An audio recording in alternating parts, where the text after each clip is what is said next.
సుమన్ టీవీలో మీ personal and business promotions కోసం కింది నెంబర్కి కాంటాక్ట్ చేయండి.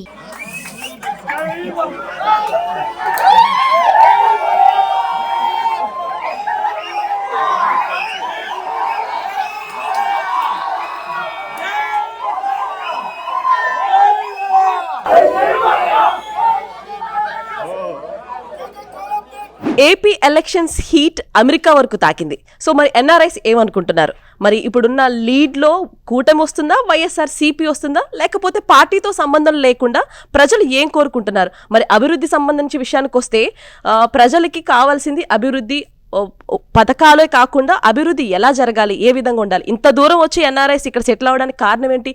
కేవలం ఉద్యోగ అవకాశాలు. అలాంటి అవకాశాలు ఏపీలో ఉంటే పరిస్థితి ఏ విధంగా ఉండేది? హలో అండి. హాయ్. మేము ఈసారి గవర్నమెంట్ మేము కూడా ఏమొస్తుందా అనేసి చాలా యాంగ్జైటీగా ఉన్నాం మేమందరం. యూనో మీకు తెలుసు వెల్ఫేర్ ప్రైమరీగా నడిచింది last 5 years. So you know development plus welfare రెండు కావాలనేసి మేమంతా అనుకుంటున్నాము.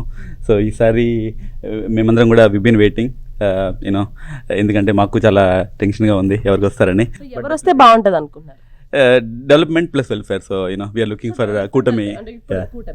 సో మీరు? మేము కూడా కూటమి అనుకుంటున్నాం అండి. అందుకే ప్లస్ పవన్ కళ్యాణ్ కూడా అసెంబ్లీలో అడుగు పెట్టాలని ఏగర్గా వెయిట్ చేస్తున్నాం. ఓకే, మీరు? కూటమి వస్తే బాగుంటుందండి. సో అంటే ఇప్పుడు మనకి నైట్ టైం అయినా కూడా ఇండియాలో అయితే మార్నింగ్ టైం అందరూ కూడా చాలా ఎగ్జైట్మెంట్తో ఉన్నారు ఏమొస్తుందా అని చెప్పి. ఎందుకంటే ఈసారి పోలింగ్ కూడా ఎక్కువ శాతం నడిచింది ఇంత గతంతో పోల్చుకుంటే. ఎందుకంటే అది అభివృద్ధి వైపా లేదంటే ఏంటి అనేది గెస్ చేయలేకపోతున్నాం. సో అమెరికాకి ఆంధ్రప్రదేశ్కి తేడా చూసుకున్నట్లయితే, సో ఎందుకు ఈ విషయం మాట్లాడుతున్నంటే, ఈ రోజున మనం ఇంత దూరం వచ్చి ఇక్కడ వేరే దేశాల్లో వేరే ప్రాంతాల్లో ఉద్యోగం చేసుకోవాల్సిన పరిస్థితి ఏర్పడింది అంటే కేవలం మన దగ్గర లేకపోవడం. ప్రతి ఒక్కరూ అనుకుంటారు, చాలామంది ఇక్కడ ఏం లేదు అక్కడికి వెళ్ళి ఏం బతుకుతున్నారా అంటారు. మీరు కూడా ఫేస్ చేసే ఉంటారు ఇలాంటి వర్డ్స్. కేవలం మనకు అభివృద్ధి అవకాశాలు లేక. సో ఇప్పుడు వచ్చి గవర్నమెంట్ వస్తే ఏం ఫామ్ చేస్తుంది, ఒకవేళ చేయాల్సి వస్తే ఏం చేస్తుంది అనుకుంటున్నారు? ఈసారి గవర్నమెంట్ వస్తే డెవలప్మెంట్ మీద టోటల్ ఫోకస్ ఉంటుంది. డెఫినెట్గా ఆపర్చునిటీస్, జాబ్ ఆపర్చునిటీస్ అవన్నీ బాగా పెరుగుతాయని మేము డెఫినెట్గా ఎక్స్పెక్ట్ చేస్తున్నాము. మెయిన్ పోలవరం ప్రాజెక్ట్ ఒకటి, సెకండ్ అమరావతి క్యాపిటల్ ఒకటి, థర్డ్ రైల్వే జోన్ వైజాగ్ ఒకటి, ప్లస్ బిగ్ ఎంఎన్సీ మన చంద్రబాబు వస్తే డెఫినెట్గా కొన్ని కంపెనీస్ తీసుకురాగలుగుతారు. అందుకని ఎన్డీఏ కూటమి రావాలని మేము కోరుకుంటున్నాం. మరి ఉచిత పథకాల గురించి మాట్లాడితే మీరు అని చెప్తారు? Freebies we always differ freebies. It's not good for economy, and అది ఎకానమీ కూడా బాగుండదు, రాష్ట్రానికి కూడా బాగుండదు. So we always focus on development and bring in more companies. అలాగే ఇక్కడ అమెరికాలో చూసుకున్నట్లయితే ఇక్కడ రెండే ఉంటాయి పార్టీలు.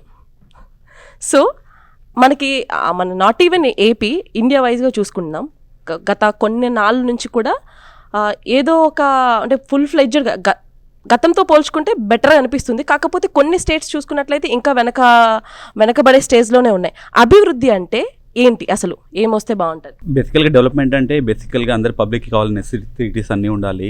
దాంతోపాటు ఆపర్చునిటీస్ ఎక్కువ ఉండాలి. యూనో ఆపర్చునిటీస్ ఎప్పుడైతే ఎక్కువ ఉంటాయో ఆబ్వియస్లీ బ్యాక్గ్రౌండ్ పీపుల్ అంతా తగ్గిపోతారు, ఓవరాల్ డెవలప్మెంట్ బాగుంటుంది, క్రైమ్ తగ్గిపోతుంది. యూనో దట్స్ వాట్ ఇక్కడ అమెరికాలో ఐ థింక్ అదే ఎక్కువ ఫోకస్ చేస్తారు, రైట్? సో ఆపర్చునిటీస్ ఎప్పుడైతే ఫోకస్ అవుతాయో ఎవ్రీథింగ్ ఎల్స్ అన్నీ యూనో ఆటోమేటిక్గా యూనో టేక్ ఇన్ ప్లేస్ కదా. సో అది ఇంపార్టెంట్. స్ట్రక్చర్ మీద ఫోకస్ చేయాలండి.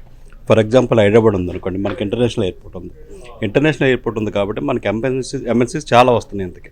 బట్ మీరు ఆంధ్రాలో చూసుకుంటే ఇంటర్నేషనల్ ఎయిర్పోర్ట్ ఏం లేదు ఇంతకి యాక్చువల్లీ. అట్లా మనకి ఏదో భోగాపురం లేకపోతే అమరావతి సరౌండింగ్స్ ఇంటర్నేషనల్ ఎయిర్పోర్ట్ వస్తే ఇన్ఫ్రాస్ట్రక్చర్ డెవలప్ చేస్తే ఆటోమేటిక్ కంపెనీస్ వస్తాయండి డెఫినెట్గా. అది ఒక దేశం అభివృద్ధి చెందాలంటే ఖచ్చితంగా ఆ దేశ ఇన్ఫ్రాస్ట్రక్చర్ మీద ఆధారపడి ఉంటుంది. సో ఎన్ఆర్ఐస్ అయితే అనుకునే మాట మీకు ఆల్రెడీ అర్థమై ఉంటుంది. అసలు ఏం జరుగుతుంది ఎలక్షన్స్ అనేది ఉత్కంఠభరితంగా చూస్తూ ఉండండి సుమన్ టీవీ.